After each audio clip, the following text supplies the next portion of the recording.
జై భారత్. మాది ఆంధ్రప్రదేశ్ వెస్ట్ గోదావరి జిల్లా తాడేపల్లిగూడెం.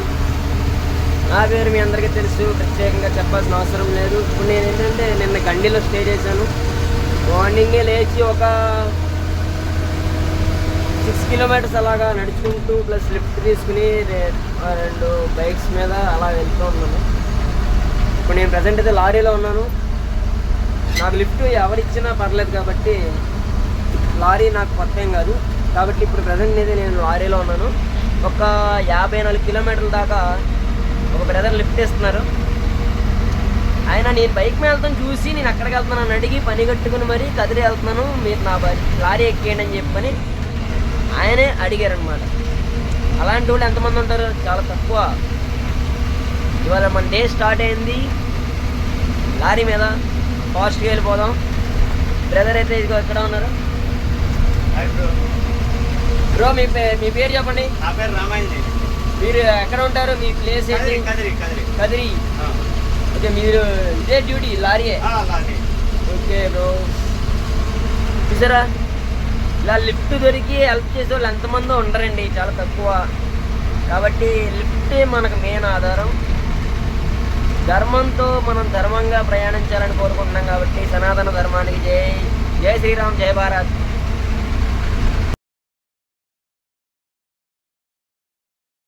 ఇప్పుడు మనం కదిరి లక్ష్మీనరసింహ స్వామి టెంపుల్లో ఉన్నాము. స్వామివారి దర్శనం బాగా జరిగింది.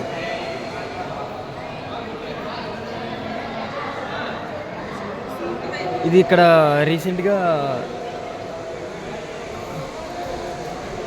ఇక్కడ ఉత్సవం కూడా చేశారంట. ఇక్కడ మెయిన్ ఏంటంటే నరసింహస్వామి వారి నవనరసింహాలు అహోబిలంలో అన్నది. అక్కడ అహోబిలం చుట్టూ ప్రతిష్ఠించిన నరసింహస్వాములు అనమాట. ఇక్కడ మామూలుగా బయట ఏంటంటే నవనరసింహాలు అని ప్రత్యేకంగా ఉంటాయి. అవి లొకేషన్స్ డిఫరెంట్గా ఉంటాయి. ప్రత్యేకంగా వేరు ఆలయాలు, వేరు స్వాములు అనమాట. వాటిలో ముఖ్యంగా ఇదొక నవనరసింహాల్లో ఇదొక ఆలయం అనమాట.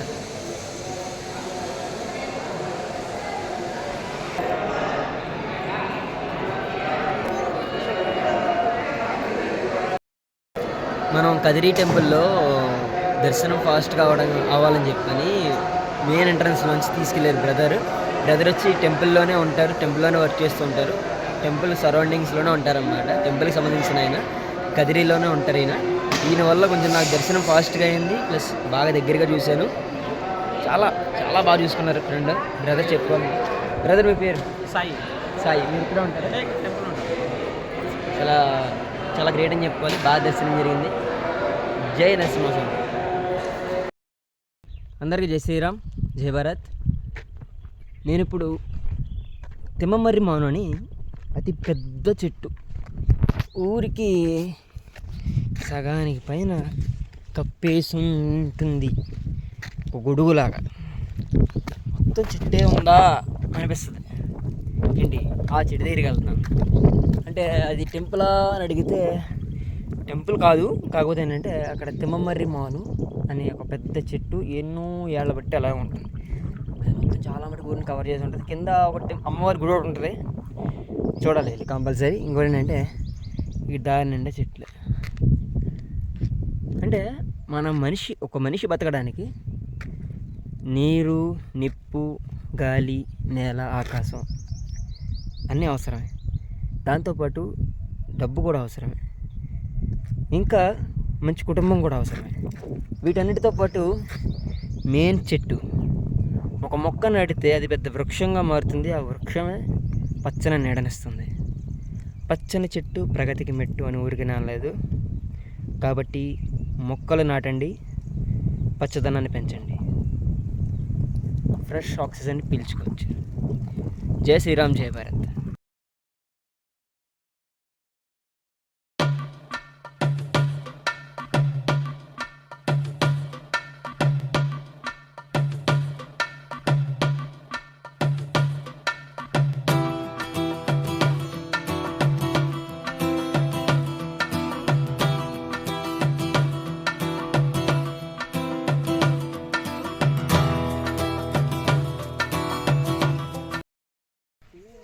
అందరికీ జై శ్రీరామ్, జై భారత్.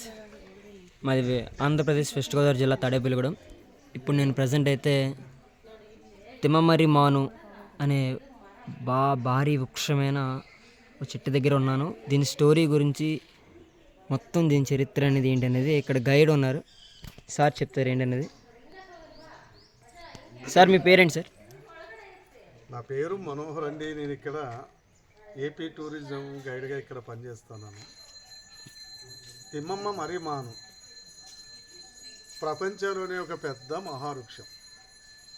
ఈ చెట్టు 7 ఎకరాల 74 సెంట్ల విస్తీర్ణంలో 1989లో గిన్నిస్ రికార్డ్ అయింది. తిమ్మమ్మ అనేటువంటి ఒక మహాపతిరథ శిరోమణి చరిత్రే తిమ్మమ్మే మర్రిమా.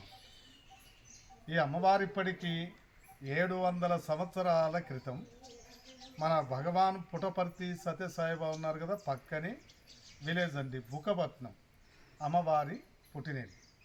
అక్కడ చెన్నక వెంకటప్ప మంగమ్మ అనేటువంటి పుని దంపతులకు శెట్టిబలిదల వంశస్థుల్లో తిరుమల వెంకటేశ్వర స్వామి వరప్రసాదిగా అమ్మవారు జన్మించారట. మరి బుకపట్నం నుంచి ఇటు ప్రక్కన గూటి బయలు, ఇక్కడ బాలవీరయ్య అనేటువంటి వ్యక్తికి అమ్మవారినిచ్చి వివాహం చేశారు. అమ్మవారికి ఒక కొడుకు, కుమార్తె. కొంతకాలానికి అమ్మవారి భర్తకు కుష్టు వ్యాధి స్టార్ట్ అయింది. మరి ఆ వేళ తన భర్తను పదే ప్రత్యక్ష దైవంగా భావించి 5 సంవత్సరాలు సేవ చేశారు. కానీ ఇది నయం కాక భర్త చనిపోవడం జరిగింది. ఇప్పుడు అమ్మవారు కూడా తన భర్తతో పాటు సతీసాగమనం చేయాలా అనుకున్నారు. ఇలా చేయాలంటే ఇప్పటి మండల వ్యవస్థ బదులు అప్పట్లో పాలేగాల రాజ్యం, అలా మనమున్న ఈ ప్రాంతాన్ని కొక్కంటి పాల్యం అనేవారు. సతీసాగమనానికి అనుమతించమని ప్రార్థిస్తే అమ్మవారి యొక్క పతివ్రత ధర్మాన్ని పరీక్షించేకి 2 పరీక్షలు ఇచ్చారట. చనిపోయిన పక్షులు బ్రతికించమన్నారు, ఎండిపోయిన కాకర చెట్టు పూలు పింజలతో ప్రత్యక్షంగా చూపించమన్నారు. మరి 2 పరీక్షల్లోన ఆనాడు అమ్మవారు విజయం సాధించి తన యొక్క పతివ్రత ధర్మాన్ని నిరూపించుకున్నారు. పాలేగారు ఆనందంతో అమ్మవారికి పాదాభివందనం చేస్తూ అమ్మవారి కోరిక మేరకు సకల సౌకర్యాలతో చూడండి, ఆ మధ్యలో గోపురం కలిసి పెట్టారు కదా, అక్కడ అగ్నిగుండం ఏర్పాటు చేస్తే దానికి 4 ప్రక్కల అమ్మవారు ఎండిపోయిన మర్రి కొమ్మలు నాటి, అయ్యా మా శరీరాలు ఈ అగ్నిలో కాలి భస్మమైన వెంటనే చితి నుంచి నీరు పొంగి ఈశాన్యపు కొమ్మ వట్టిది మానుగా చిగిరించి అది మహిమానితమైన మర్రి చెట్టై ఈ కలియుగం ఉన్నంత వరకు తిమ్మమ్మే మరివాననేటువంటి పేరుతో పూజింపబడుతుంది వాగ్దానం చేస్తూ అక్కడ అమ్మవారు అగ్నిగుండ ప్రవేశం చేశారు. మరి అమ్మవారు చెప్పినట్లుగా సతీసాగమన కార్యక్రమం పూర్తయింది. చిది నుంచి నీరు పొంగి పొరలి వెంటనే ఈశాన్యపు కొమ్మ చిగురించింది. ఇలా ఆనాడు అక్కడ చిగురించిన ఒక చిన్న మొక్క ఇప్పుడు ప్రపంచంలోనే పెద్ద మహావృక్షం తిమ్మమ్మే మర్రిమా. ప్రజెంట్ ఈ చెట్టు ఇప్పుడు 9 ఎకర్స్ ఉంది. ప్రధానమైన చెట్టు మొదలంటే ఆ మధ్యలో గోపురమే మొదలకు సాక్ష్యం. వరదనలు లేదండి, వరదనలు 100 అడుగుల విస్తీర్ణం ఉండేదట మొదలు. 585 సంవత్సరాల వరకు ఈ చెట్టు ఒకే కనెక్షన్తో కలిసే జీవించింది. కానీ తన శక్తి నుంచి ఈ చెట్టుకు పనిచేయడం ద్వారా ఆ తలివేరు ఏస్బరీ 1935లో ఏస్బరీ పడిపోయింది. మొదలకు గుర్తుగా అలా గోపురం కట్టారు. ఇక్కడ కొన్ని మహిమలు ఉన్నాయి, ఆశ్చర్యపరిచేటువంటి మరికొన్ని సంగతులు ఉన్నాయి. ప్రపంచమని సందర్శించాము ఉత్సాహంతో. ఈ మర్రి చెట్టు ఆకు కానీ చిన్న కొయ్య కానీ చెట్టు దాటి తీసుకెళ్ళదు. పసుపు కుంకాలు ప్రసాదాలు తీసుకెళ్ళచ్చు. ఒక మంచి వరం, సంతానం, వివాహం, ఏదైనా కోరికలు వస్తుందండి. అమ్మవారిని ప్రార్థించి మృక్కుబడి చేసుకొని అక్కడ పూజారి ఇచ్చిన ముడిపిల చెట్టు కడతారు. ఇక్కడ అమ్మ యొక్క గుణ చేత మనం అనుకున్న కోరికలు ఈడేర్తైనటువంటి నమ్మకం. అందుకే ఇక్కడ కుల మత భేదాలకు చోటున్నాయి. ఈ మహావృక్షం మీద పక్షులు గూడు కట్టం. పగలల్లా పక్షులు ఇక్కడ ఉన్నాయి, ఎక్కడ గలిచి, రాత్రి పొద్దున పక్షులు ఇక్కడ నిద్రించు. ఎందుకు ఇలా అంటే ఆనాడు చనిపోయిన పక్షులకు అమ్మవారు మళ్ళీ తిరిగి జీవం పోస్తారు కదా, ఆ కృతజ్ఞతాభావంతో పక్షులు కూడా భక్తి మార్గంలో వెళ్తున్నాయి. ఇప్పుడు ఈ చెట్టును ఫారెస్ట్ డిపార్ట్మెంట్కి ఇచ్చారు. వారి సంరక్షణ చెట్టు అభివృద్ధి గుడి ప్రైవేట్ కమిటీ హ్యాండ్ ఓవర్తో అభివృద్ధి. ఇది తిమ్మమ్మ యొక్క చరిత్ర అండి. మీరు చూస్తే ఇప్పుడు ఆయన చెప్పిన గైడ్ చెప్పిన మెయిన్ వృక్షం ఏదైతే ఉందో అది ఇదే. ఇక్కడ గోపురం అనేది కట్టారనమాట. ఇంకొకటి టెంపుల్ ఇది ప్రైవేట్ అని చెప్పారు. ఆ టెంపుల్ అయితే ఇదేనండి. ఇక మొక్కుబడులు ముడుపులు అని ఉంటే ఇక్కడ చెల్లించుకోవచ్చు అని కూడా చెప్పారు. ఈ చెట్టు మాత్రము గవర్నమెంట్ చేతిలో ఉంది. ఇంకోటి ఏంటంటే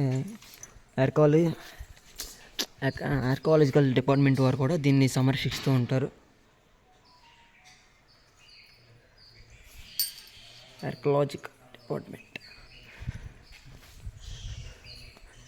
చెట్టు అది నేను వచ్చింది కూడా ఈ చెట్టు మెయిన్ పెద్ద చెట్టు ఉంది చూసారా, దాన్ని చూడడం కోసం వచ్చాను. ఆయన చెప్పినట్టుగా 100 acres మినిమం అలా ఉండేది స్ప్రెడ్ అయ్యి, అంత పెద్ద చెట్టు అనమాట అది. కాకపోతే ఇప్పుడు అది లేదు అని ఫీల్ అవ్వడం, ఇంకో పక్కన ఇన్ని చెట్లు ఉన్నాయని ఆనందపడాలి. చాలా మిస్ అవుతుందని చెప్పుకోవాలి. ఆ చెట్టు చూడలేదు, నేను రావడం ఎంత దూరం ఆ చెట్టు కోసం వచ్చాను. మీకు ఆ చెట్టు వీడియో కూడా మీకు పెడతాను నేను. ఎంత పెద్ద చెట్టు అంటే అది అంత పెద్ద చెట్టు. ఒకే ఒక్క చెట్టు స్ప్రెడ్డింగ్ మొత్తం టోటల్ 15 acres పైన ఆ చెట్టు అలా ఉండడం జరిగిందనమాట. ఓకే, ఇప్పుడు అది లేకపోయినా ఇన్ని చెట్లు ఉన్నాయని మనం హ్యాపీగా ఫీల్ అవ్వాలి. ఎందుకంటే మనిషికి అన్నీ ఉన్నాయి అవసరానికి తగ్గట్టుగా. కాకపోతే మనిషి వాటిని యూజ్ చేసుకోవడం కన్నా అన్యూజ్ ఎక్కువ చేస్తున్నాడు. ఇంకొకటి ఏంటంటే పచ్చని చెట్టు ప్రతిదానికి ఉపయోగపడుతూ ఉంటుంది. ఫ్రెష్ ఆక్సిజన్ ఇస్తుంది. బ్యాడ్ ఆక్సిజన్ అంతా దాన్ని తీసుకుంటుంది. ఫ్రెష్ ఆక్సిజన్ చెట్టు ఇస్తుంది మనకి తిరిగి. ప్లస్ ఈ నేల, నింగి, నీరు, నిప్పు, ఆకాశం ఇవన్నీ కూడా ప్రకృతి వల్ల మనం యూజ్ చేసుకుంటున్నాం కాబట్టి దాన్ని డిస్ట్రాయ్ చేయకూడదు. దాన్ని సక్రమంగా యూజ్ చేసుకోవాలని ఇది నా వంతు. ఇంకొకటి ఏంటంటే ఇక్కడ ఒక బ్రదర్ ఉన్నారు. ఈయన మనకి ఇంత దూరం అంటే దగ్గరగా 12 kilometers దాకా లిఫ్ట్ ఇచ్చారు. ఈయన ఇప్పుడు మళ్ళీ తిరిగి నన్ను రిటర్న్ తీసుకెళ్తున్నారు కదిరికి. అక్కడి నుంచి నేను ఇంకో వేరే టెంపుల్కి వెళ్ళాలి. అక్కడి నుంచి నాకు మెయిన్ రోడ్ మీద ఫ్రీగా ఉంటుందని చెప్పాను. ఇక్కడ వెహికల్స్ గమ్మున ఆపరని చెప్పాను. బ్రదర్ నాకు లిఫ్ట్ ఇస్తున్నారు. బ్రదర్ మీ పేరు? తిరుమలేష్. మీరు ఎక్కడ ఉంటారు బ్రదర్? ఇక్కడ గ్యాన్లబెండ.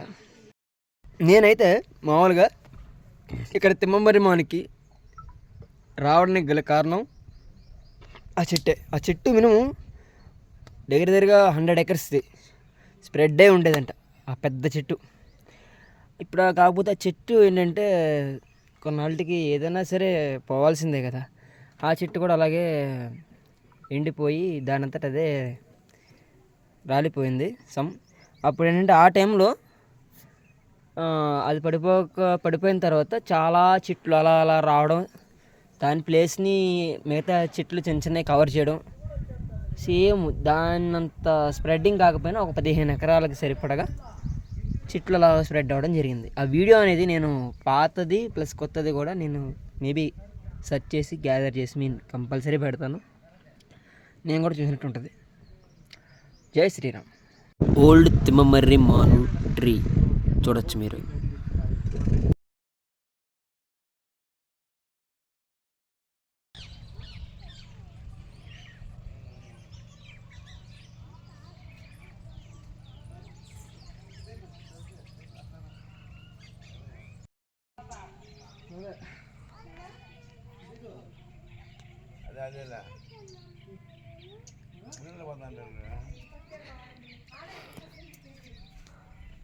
అందరికీ నమస్కారం. ఇప్పుడు మనం ఉన్నది శ్రీ లక్ష్మీ చెన్నకేశవ స్వామి వారి దేవస్థానంలో.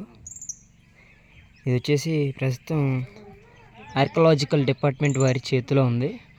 వాళ్ళే దీన్ని సంరక్షిస్తున్నారు.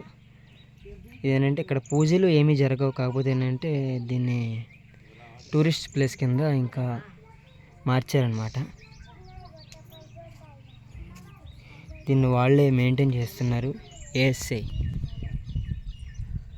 ASI archaeological department.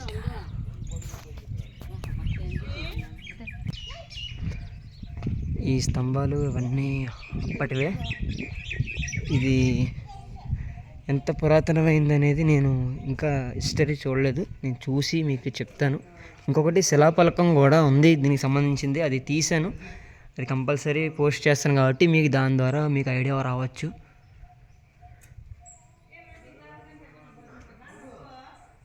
ఇప్పుడు ఇక్కడ నుంచి మనం కడప రిటర్న్ వెళ్ళాలి. కడప వచ్చేసి ఇక్కడ నుంచి 200 కిలోమీటర్స్ ఉంది. రాయచుట్టి వెళ్ళి రాయచుట్టి నుంచి కడపకి వెళ్ళాలి. చూద్దాం, మేబీ వెళ్ళగలిగితే వెళ్ళగలను, ఎంత దూరం వెళ్తానో కూడా తెలియదు.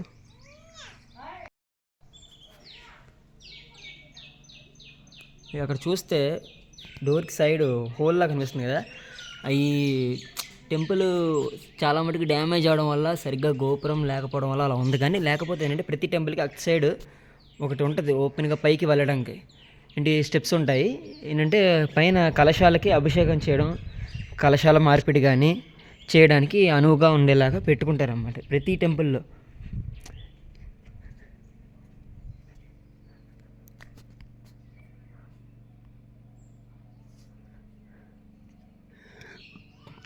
ఇక్కడ మెయిన్ ఏంటంటే కలశాల ఎందుకు గోపురం పైన అంటారు కదా. ఇప్పుడు సమ్ గోపురాలని ఏమంటారంటే రాజగోపురం అని, తూర్పు రాజగోపురం అని, పడమట రాజగోపురం అని. ఆ గోపురాల్లోని ఏదో సమ్ లోపలికి ఏదో ఉంది.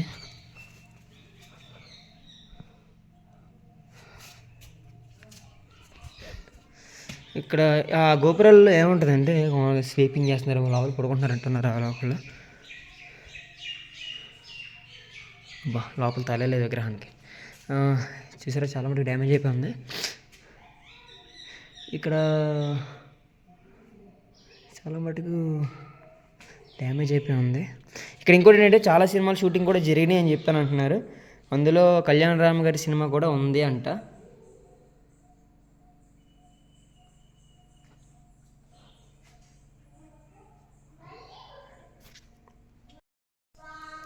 ఇక్కడ శ్రీకృష్ణుడి బొమ్మలు కొన్ని చెక్కి ఉన్నాయి.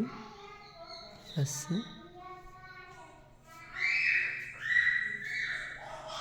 అక్కడ ఆంజనేయ స్వామి, ఇటుపక్కంతా ఆంజనేయ స్వామి, ఒక రోల్లో వచ్చేసి బలరాముడు, ఒక రోల్లో ఇంకొకళ్ళు ఎవరు, అలా కొన్ని శిల్పాలు చెక్కి అయితే ఉన్నాయి.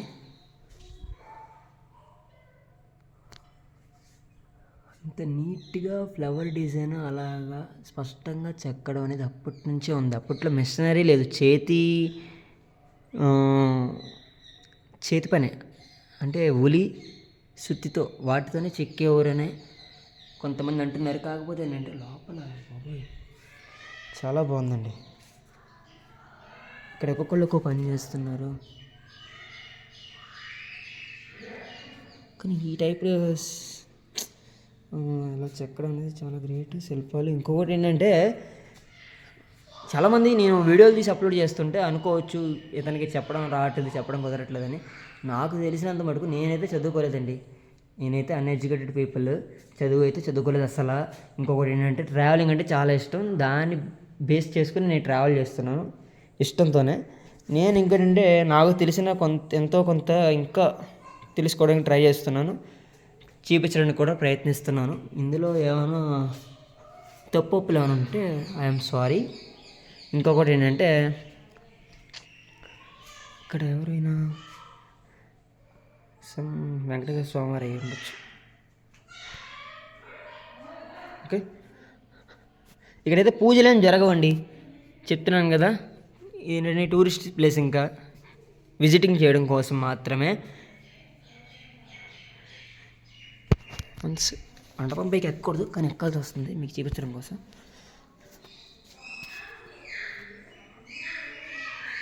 చూడండి అంత లోపలికి అలా ఎలా కుదురుద్ది చెప్పండి మీరే. అలా ఫ్లవర్ డిజైను అది చెక్కడం ఎంత అసాధ్యమైన పని. అది చెక్కిన దాన్ని అలా యాజ్ ఇట్ ఈజ్గా ఫిట్ చేయడం కూడా అంతే కష్టం. దీన్నే ఇంటర్లాకింగ్ సిస్టమ్ అంటారు. చూడొచ్చు మీరు. ఈ టెంపుల్లో ఈ డోర్ మాత్రమే క్లోజ్ చేసి ఉంది, ఇంకా ఏ డోర్ క్లోజ్లో ఉందో సరిగ్గా చూడలేదు నేను, అది కూడా చూడాలి. ఇదిగో మా బాస్ ఇలా కొన్ని ఎవరో తెలియదు కానీ సేమ్ బుద్ధుల్లో ఉన్నాడు. ఈయన కృష్ణుడే అనుకుంటా. ఇలా నేను చెప్పింది మొన్న ఇవే.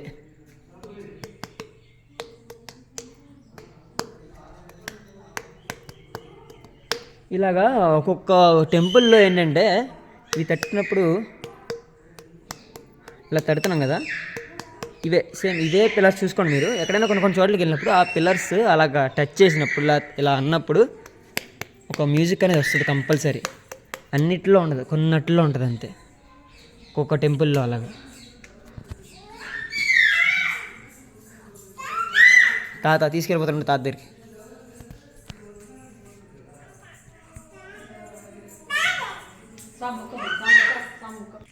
ఇక్కడ ఎంట్రన్స్ ద్వారపాలకులు బొమ్మలు కూడా లేవు, అంత డ్యామేజ్ అయిపోయింది అనమాట.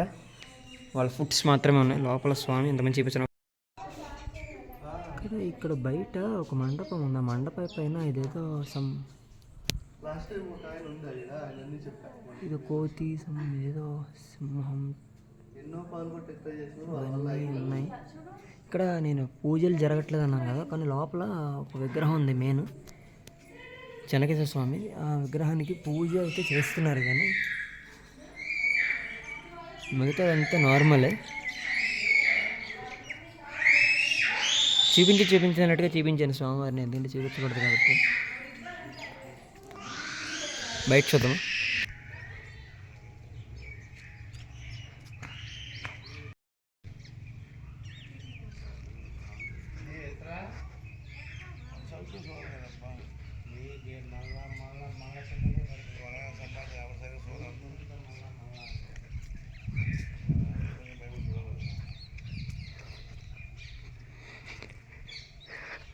టోటల్లీ టెంపుల్ ఇలా మొక్కలతో ఇలాగ మెయింటైన్ చేయడం అనేది చాలా కష్టమైన పని అండి. మీరు ఎక్కడైనా ఏ టెంపుల్ అయినా సరే ఇలా మెయింటైన్ చేస్తున్నారు అంటే అది ఎంతో కష్టమైన పని అని మీరు అర్థం చేసుకోవాలి. వీటిని జాగ్రత్తగా పెంచుతూ వాటిని కట్ చేస్తూ మెయింటైన్ చేయడం అనేది అసాధ్యమైన పని. అది పెంచే వాళ్ళకి తప్ప వేరే వాళ్ళకి ఎవరికి తెలియదు. ఈ వీడియో చూసే వాళ్ళు ఎవరైనా పెంచేవాళ్ళు ఉంటే మొక్కలు వాళ్ళకి బాగా ఐడియా వస్తుంది. ఇలా మెయింటైన్ చేయడం అనేది టెంపుల్ దగ్గర అనేది చాలా కష్టం. ఇళ్ళల్లోనే కష్టము, ఇంకా టెంపుల్ అంటే మీరే ఆలోచించుకోండి. ఇక్కడతో ఈ టెంపుల్ ట్రావెల్ అయిపోయింది. నెక్స్ట్ వేరే టెంపుల్కి వెళ్దాము. కాబట్టి ఇప్పుడు ఇక్కడి నుంచి కడపకి వెళ్ళాలి. లిఫ్ట్ దొరికితే బాగుంటుందని చూస్తున్నాం. అందరికీ జై శ్రీరామ్, జై భారత్. నేనైతే నిన్న చెన్నకేశ్వర స్వామి టెంపుల్ తర్వాత చాలా దూరం ట్రావెల్ చేశాను. ఒక అతను లిఫ్ట్ అడిగాను. అతను బాబోయ్ దగ్గరగా 80 కిలోమీటర్లు తీసుకెళ్ళిపోయాడు. 40 కిలోమీటర్స్ చాలరా బాబు అంటే 80 కిలోమీటర్లు తీసుకెళ్ళిపోయాడు. ఇప్పుడు అక్కడి నుంచి మళ్ళీ కడపకి వెళ్ళాలి. కడప నుంచి కొన్ని టెంపుల్స్ చూసుకుని మళ్ళీ కడప నుంచి తిరుపతి వెళ్ళాలన్నమాట. తిరుపతి నేనున్న దారిలోంచి 80 కిలోమీటర్స్ ఉంది, కానీ కడపలో ఇంకా కొన్ని టెంపుల్స్ ఉన్నాయి. అవి చూసుకుని తిరుపతి వెళ్దాం అన్నట్టుగా ఆలోచిస్తున్నాను. కాకపోతే ఏంటంటే ఇప్పుడు నేను కడపకి వెళ్ళే దారిలో 95 కిలోమీటర్ల దూరంలో ఉన్నాను. లిఫ్ట్ దొరకట్లేదు. నైట్ ఏమో 7:30 అయింది. లిఫ్ట్ దొరక్క నేను ఇక్కడ ఒక టెంపుల్ ఉంటే శివాలయం ఇక్కడ ఆగిపోయాను అన్నమాట. స్టే చేసి శుభ్రంగా పొద్దున్నే ఫ్రెష్ అప్ అయ్యాను. టిఫిన్ వచ్చింది, టిఫిన్ కూడా తింటున్నాను. బట్టలు ఉన్నాయి ఉతుక్కోవాల్సినవి, అవి కూడా ఉతుక్కున్నాను. ఆరిపోయాక ప్యాకప్. నాకు తెలిసి ఇంకొక 2 డేస్లో ఇవాళ కడపకి వెళ్తే కనుక కంపల్సరీ లేదా ఇవాళ వెళ్ళిపోతాను. ఎలాగైనా కంపల్సరీ కడపకి వెళ్ళిపోతాను. కాబట్టి ఇవాళ రేపు ఎల్లుండిలో తిరుపతి కల్లా చేరుకుంటాను. తిరుపతి చేరుకుంటే ఆటోమేటిక్గా మనకి ఇంకో 2 డేస్లో ఆంధ్ర మొత్తం కంప్లీట్ అయిపోద్ది. ఇది ఇవాళ కాకుండా ఇంకా నాకు 4 డేసే ఉంది ఈ మంత్ ఎండ్ అవ్వడానికి. ఈ ఎండ్ అయ్యేలోపు ఆంధ్ర కంప్లీట్ చేయాలి. That's my target.